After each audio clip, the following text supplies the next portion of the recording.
Olá, sejam muito bem-vindos para mais um episódio do nosso podcast Conversa Agro. Meu nome é Roberta, uma das sócias do VFA. Primeiramente, lembramos que as nossas gravações respeitam os protocolos de segurança para a Covid-19. Hoje nós vamos falar sobre números, planejamentos e agronegócio. Tem relação? Bom dia, boa tarde, para quem está ouvindo a gente. Gostaria de agradecer o Leonardo por estar aqui. E a gente hoje vai falar não só sobre números de negócio, mas como eles influenciam, como eles podem impulsionar a produção agrícola. A gente vai falar em como que saber a área plantada, o rebanho, a produção estimada influencia na formação dos preços e como o produtor pode se apropriar disso para poder melhorar a sua gestão. Olá pessoal, meu nome é Luiz e complementando o que o Eduardo falou, a gente vai trazer todos esses números aí para fazer um panorama geral sobre a safra verão, a safra de 2022. A gente está gravando esse programa aqui em dezembro de 2021, então vai ter um tempinho aí até esse programa ser publicado, mas a gente já vai fazer esse prognóstico a partir de agora. E hoje a gente tem o prazer de receber aqui o Leonardo, que é engenheiro agrônomo, coordenador do Instituto para o Fortalecimento da Agropecuária de Goiás, IFAG. Passo a palavra para ele para fazer as considerações iniciais sobre esse tema tão complexo, mas ao mesmo tempo tão gostoso de lidar. Olá a todos, bom dia, boa tarde, boa noite, de acordo com quem está tendo acesso aqui a esse bate-papo nosso. Meu nome é Leonardo Machado, sou engenheiro agrônomo, MBA em Marketing, coordenador institucional do IFAG, que é um instituto que está presente no sistema FAEG Senar e que vamos falar mais um pouco dele mais à frente, que busca aí ser o grande centro de inteligência do agronegócio goiano. Para nós é um prazer estar colaborando com esse bate-papo aqui.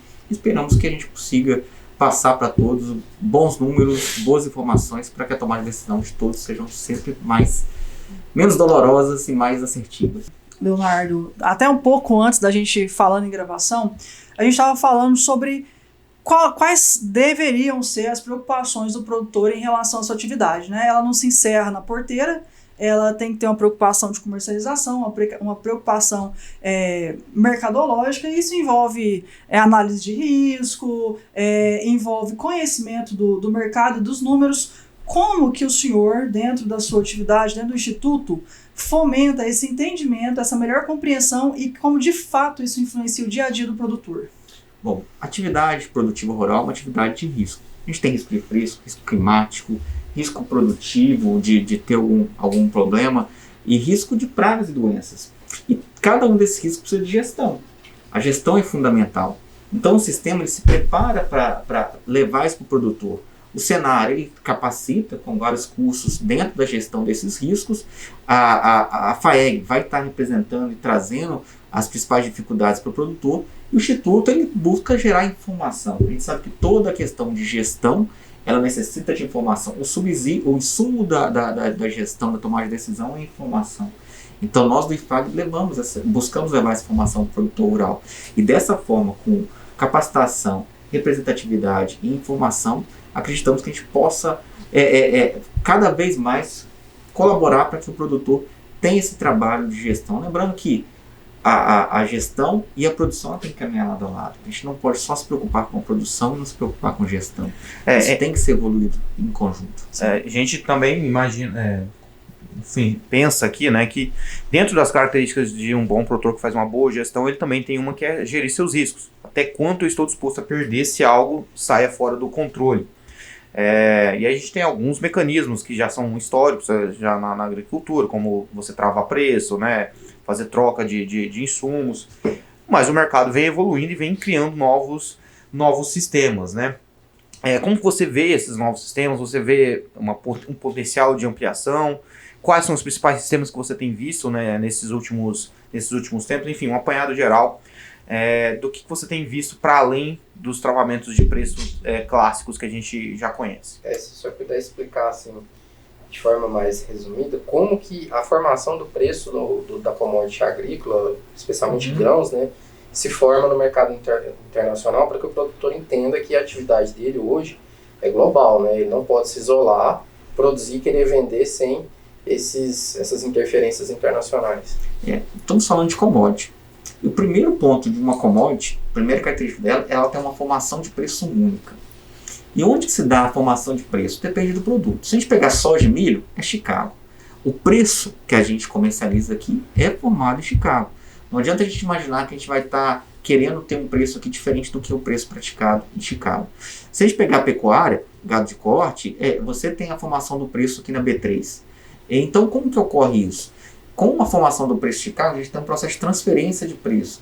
Aí você vai estar o que é negociado no porto, que tem como referência o valor de frete e principalmente o câmbio. Em Chicago, o preço da soja é formado em dólar. Para você transmitir esse preço para as regiões produtoras, você tem que fazer a transmissão para reais. Então, o câmbio influencia muito nesse processo. Então, a gente tendo conhecimento disso, a gente vai passar a quais ferramentas eu posso gerenciar para gerenciar esse preço. Eu vou influenciar no preço? Dificilmente vou conseguir influenciar, porque eu como produtor não consigo influenciar nesse preço, já que ele vem de Chicago. E aí você tem ferramentas de mercados futuros, você tem contratos de opção. Todos esses dois são contratos que você consegue fazer um travamento de preço. Você pode utilizar tanto a Bolsa de Chicago, que é a mais indicada, né, por ser o local de formação, mas tem contratos aqui na B3 que você consegue fazer esse gerenciamento de preço. Então são formações de preço que você tem. Você tem também o mercado a termo, né, que são as trocas, os barters, que podem auxiliar também. E sempre é bom você ter um recarga para você fazer no mercado físico, né? Então, o que a gente sempre fala? Mitigue seu risco, dilua seu risco nas diferentes fontes de comercialização que você tem. Você precisa de crédito? Vai fazer um barter? Ok. O restante, quer travar no mercado de opção? Ok. Faz um contrato futuro também, porque você vai estar... Você tem seus objetivos, deixa um pouquinho para você começar na boca da safra, ou até mesmo deixa para você armazenar. Então, existe um leque grande de produtos que você pode e deve utilizar para fazer a gestão do preço do seu produto. Dentro dessa diluição de riscos que o senhor falou, a gente entende assim, a produção rural, embora ela aconteça anual, né, a safra, tem um período ali, tanto se for de produção bovina quanto de grãos, a gente não pensa a produção rural como um ano. A gente pensa na atividade longínqua, até porque quando a gente se programa para produzir, ela não encerra em um ano. A gente faz financiamentos aí que às vezes a gente tem até 10 anos para pagar, então ela não pode ser um fim em si mesma, né?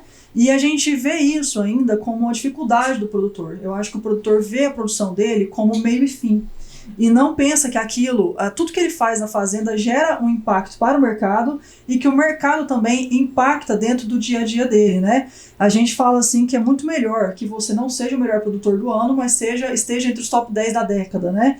Como que o senhor vê o planejamento disso e como que o produtor pode realmente se utilizar dos números para melhorar o dia a dia dele e para entender a influência dele no mercado global? Excelente pergunta. Todo planejamento não pode ser anual. Se você pensar só para uma safra, você vai estar só pensando num cálculo, aquela safra foi boa. Muitas das vezes, o lucro que você teve na safra pagou suas contas, só que ela não é o bastante para você te viabilizar no longo prazo, né? Pagar suas depreciações, pagar seu custo de oportunidade, que são pontos importantes para você analisar a sua eficiência como produtor. Então você tem que fazer um planejamento de mais longo prazo, né? De 5 anos, 10 anos, logo que apesar de estar muito longe, você pode ter algumas indicações, até mesmo para investimento. Imagina, eu vou fazer um investimento numa unidade armazenadora na minha propriedade. Eu vou fazer para aquele ano, porque aquele ano eu não consegui? Não, eu tenho que pensar, eu vou calcular minha capacidade de armazenamento, porque daqui a 5 anos eu quero crescer tanto em produção. Mas como que eu vou crescer? Eu vou crescer porque eu vou conseguir fazer alguns contratos. Eu tenho percebido que hoje eu tenho uma China que demanda muito, e ela vai dar suporte para o meu mercado. Eu vejo um crescimento no mercado de farelo na Europa, que também vai dar suporte para o mercado. Então, tudo isso é planejamento, é planejar a comercialização. E aí, no planejamento, o que é fundamental? Informação. Ler, informar, que é fundamental para isso. E eu acho interessante pensar que é o seguinte, é muito fácil você planejar quando o mercado está para cima, quando a gente está com o tal do touro indo para cima do mercado, mas a gente tem os momentos de queda, né, do tal do urso. E a gente costuma brincar que o produtor aguenta, né, várias subidas, mas no máximo 2 ou 3 caídas pode ser fatal para ele na atividade.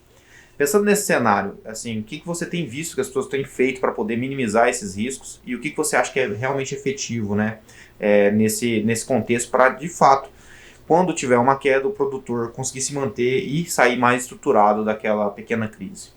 Infelizmente, hoje é muito pouco utilizado em instrumentos de mitigação de risco, né? Como a gente falou aqui, os contratos futuros, mercado de opções. Hoje, basicamente, o produtor tem travado seu preço com trades, com revendas, na questão do seu fundo de crédito. E ele pode fazer isso. Primeiro é entender que o contexto hoje dele não é um contexto estadual, nacional, o contexto é global. De novo, falando de mercado de soja, o Brasil é o maior produtor e exportador de soja, né? A China compra em torno de 100 milhões de toneladas de soja todo ano, sendo que 60% desse volume vem do Brasil. Se a gente pegar 10 grãos de soja consumidos no mundo, 4 são grãos brasileiros, né? Então, assim, a nossa importância no mercado global é muito grande. E qualquer situação que dê de redução de produção, crescimento de produção aqui na Argentina, nos Estados Unidos, ou queda ou aumento de consumo na China, impacta no preço dele. Então, dentro desse cenário, como você colocou, hoje está muito bom, né? A gente tem uma China comprando muito, mas a gente tem que pensar que a gente está saindo de uma safra americana muito boa, vamos ter uma safra brasileira muito boa, que vai gerar um excedente muito grande de produção. Poxa, eu estou preparado para isso? E se o mercado cair daqui para frente devido a esse aumento de produção? E se o câmbio, que é um dos importantes formadores de preço que a gente colocou, no ano que vem não for tão favorável, cair para 4,90? Se cair para 4,90, minha soja cai abaixo de 100. Eu estou pronto para isso? Então, esse planejamento de comercialização utilizando contratos futuros e opções é muito indicado para quem quer se proteger de preço. Eu acho que a compreensão de que a produção rural ela é eminentemente de risco, ela é fundamental, né? E entender que nós temos muitas variáveis que podem mudar o mercado que não estão dentro da terra. Né? Na verdade, você pode ter uma excelente produção, você pode ter um ótimo ano produtivo, rentável, organizado, legal, mas simplesmente nós temos, igual tivemos recentemente, uma decisão de país, né? Uma decisão que é da soberania do país, de falar, bom, não receba a sua carne. Então, assim, o planejamento vai disso, é você entender que vai ter ano que não vai ser tão bom quanto o ano passado, quanto o ano futuro, mas que isso não vai te tirar do mercado. Você consegue se manter nele ainda com um desequilíbrio que é natural da própria atividade, né? Mais que isso, né, Roberto? É você entender que tem fatores que não dependem de você. Foi o que eu falei, que tem coisas que não estão na terra, não estão ali nos seus hectares de produção, né? São decisões que às vezes partem por estado, decisões empresariais, decisões de, como que fala, de compra e venda mesmo, de oferta e demanda, né? Enfim, tem relações exteriores que estão envolvidas nisso, né? E o planejamento parte disso, parte de você entender que os fatores que não estão na sua mão vão influenciar sim, mas que você tem que sobreviver à atividade independente deles, né? Perfeito. Vamos dar um exemplo assim, vamos nem sair para fora, vamos falar daqui dentro. Sabe que a produção de biodiesel cresce no Brasil, e a principal fonte de instrumento para o biodiesel é a soja. A gente tem a política nossa de B10, o que é isso? Que 10% do diesel é com biodiesel, né? E a gente tem uma escala crescente, passando para 13%, 15%. Gente, daqui a alguns anos, 15% de todo o diesel utilizado no Brasil vai vir de biodiesel e de soja.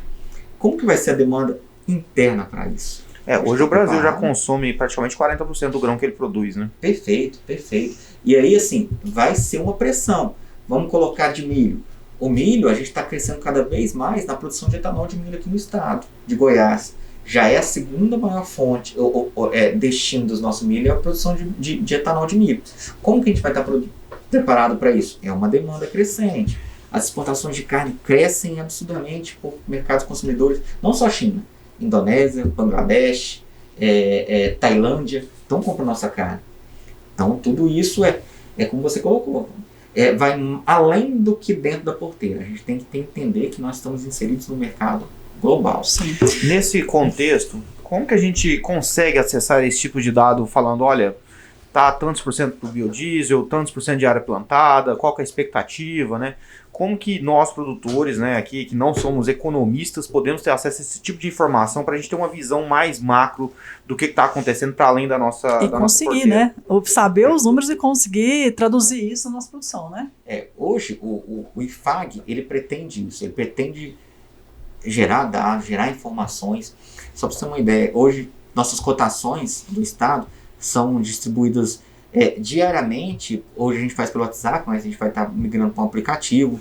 Análise de mercado diário de soja e milho, semanais de soja, milho, pecuária de corte, suínos e aves, mensal de leite, silvicultura. Então, essas informações geramos para que leve de uma forma mais palatável e entendível para o nosso produtor. para que ele realmente possa planejar essas informações.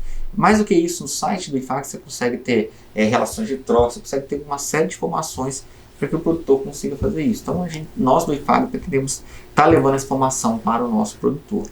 Uma das coisas que a gente defende muito aqui, tanto aqui no nosso podcast, quanto na nossa vida produtiva mesmo, seja no escritório, seja nas nossas produções pessoais aqui, é a melhoria da produtividade do agronegócio em relação à sustentabilidade. A gente acha, né, que claro que quando você melhora o tipo de fomentação da atividade naquele local, você melhora a parte social, você melhora a parte econômica, cultural, a preservação ambiental, que é condição básica de sobrevivência humana e sobrevivência da atividade.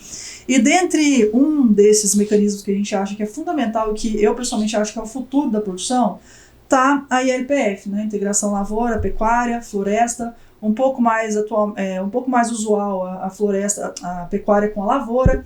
A gente não sabe, e até eu te pergunto, se já existem dados de como que isso está sendo implementado em Goiás, se o senhor acha que realmente essa é uma atividade rentável. O que o senhor vê sobre isso, por favor? Isso está caindo cada vez mais no gosto do nosso produtor. Tanto o pecuarista que busca renovar sua pastagem utilizando a agricultura como instrumento disso, ou seja, em vez de ele passar uma grade, passar um arado e plantar no capim, não, ele faz uma lavoura para que possa produzir e após essa lavoura ele voltar a plantar a pastagem. É a integração lavoura-pecuária. E isso ele consegue ter rentabilidade de pagar a sua renovação com a própria agricultura. E na verdade, quando ele faz isso uma vez, ele faz isso sempre, que ele cai no gosto. Do outro lado também é o agricultor, né? Que ele faz a sua lavoura e em vez de passar aquele período sem nada na terra, ele consegue colocar uma pastagem. Então ele tem integrado. Mais uma vez, integração lavoura-pecuária. E o floresta, se a gente pensar que a gente vive um apagão de produtos madeireiros aqui no estado, é uma oportunidade ímpar da gente crescer nossa produção de produtos silvícolas com um sistema integrado. Então, o que a gente percebe, apesar de não ter dados oficiais, a gente vê que cada vez mais cresce, cada vez mais cai no gosto do produtor. E a gente acredita que isso é o futuro. Processos, produções integradas é o futuro da nossa agropecuária. A gente cada vez mais deve crescer e avançar ainda em relação a isso. Bom, a gente estava procurando aqui um pouco, né, Luiz, até antes dessa nossa conversa sobre o IFAG. E assim, como é que que vocês de fato podem auxiliar a produção? Um pouco antes da gente começar a gravar aqui, eu te perguntei se um pequeno número de produtores de uma determinada região, se eles podem procurar o IFAG com aquilo que está prejudicando eles naquele local, se é possível que seja dados pontos de fomentação diretos para aquelas dores, cursos juntos ao Senar, né, Luiz? A gente estava pesquisando um pouco sobre essas informações prestadas pelo IFAG. Assim, que a gente estava conversando com o Leonardo antes aqui, que uma coisa que a gente sente no cenário de agropecuária aqui é que às vezes o produtor não sabe qual tipo de informação que ele tem disponível que pode ajudá-lo. E o site do IFAG, eles mostrou uma ferramenta muito útil dentre várias que a gente tem aqui em Goiás, né? Então a gente queria que o senhor pudesse explicar como que o IFAG, como instituto, pode ajudar o produtor a resolver esse tipo de problema que a Roberta colocou e tudo mais. É um projeto que temos de começar a trabalhar mais próximo do produtor algumas atividades de levar mesmo, desde o seu custo de produção, no momento que ele precisa fazer seu custo de produção, até o momento de comercializar. Formar algum grupo de produtores para trabalhar isso, principalmente na comercialização do mercado a futuro, onde que ele consegue travar. Mas além disso, o IFAG tem geração também de dados de custo de produção, que é fundamental. Como é que eu vou saber se eu tenho lucro ou se eu não tenho meu custo? Então esse é o primeiro ponto. Depois a gente tem os dados de análise de mercado, para dar todo o suporte para ele, números de comercialização, como é que está o preço hoje, o que é o preço futuro, a gente tem alguns preços futuros divulgados. E agora a gente está com esse projeto em 2022, acho que já vai ser um projeto muito, muito bom, de um verdadeiro grupo de produtores que possam ter um resultado superior na sua comercialização, na sua gestão de comercialização. Acreditamos que esse vai ser um projeto de muito sucesso para nós. Bom, a gente já deixa aí para todo mundo que busca essas informações junto ao IFAG, né? Peço para o senhor divulgar aí site, canais de comunicação. E assim, a gente agradece bastante, né, a participação do senhor aqui. Foi de bastante relevância fazer o produtor compreender como que ele tem que entender essa questão do mercado, do comércio. Ele é fundamental para ele se manter na atividade, né, para ele ter um pouco mais de tranquilidade na sua produção, mesmo em meio a anos de caos que podem acontecer, né? E assim, eu agradeço bastante a presença do senhor, agradeço ao IFAG por ter liberado o senhor estar aqui conosco hoje, né? É sempre muito importante ferramentas que nos ajudem a entender e a fomentar a nossa atividade. Como a gente estava falando, o Brasil é um dos principais exportadores de uma série de grãos, de bovinos. Se a gente não influenciar nisso no mundo, não tem o que a gente pode influenciar, né? Então, assim, eu agradeço novamente, obrigado a todos. Nos acompanhem nas principais plataformas de streaming e no YouTube, também nos nossos outros canais de comunicação. Quero agradecer a presença do Leonardo. É sempre muito bom conversar com alguém que está vendo a coisa de cima, né? Porque traz uma perspectiva para fora da porteira, que às vezes a gente não tem, estando na atividade. E eu acho que hoje, sem uma estratégia clara de comercialização, tanto para adquirir os insumos quanto para poder vender os seus produtos, dificulta muito a atividade rural, né? Você comentou, né, que nos Estados Unidos tem uma característica diferente, que o produtor ele sobe em cima da máquina e a esposa cuida da operação. A gente não vê isso tanto no Brasil, mas a gente vê a necessidade de que alguém faça esse papel, de fazer essa gestão. E fica muito feliz que a IFAG tem se proposto a trazer esses dados para a gente. Agradeço novamente sua presença aqui e realmente, assim, quanto mais institutos e órgãos e empresas se envolverem nisso, melhor vai ser para a agropecuária em Goiás e no Brasil como um todo, né? Perfeito. Para mim foi um prazer, foi um bate-papo assim, muito enriquecedor, muito rico. Acreditamos que esse podcast possa auxiliar muitos produtores aí. E o site do IFAG, né, www.ifag.org.br, nossas redes sociais, @ifag.go, você vai ter acesso a todas as informações necessárias.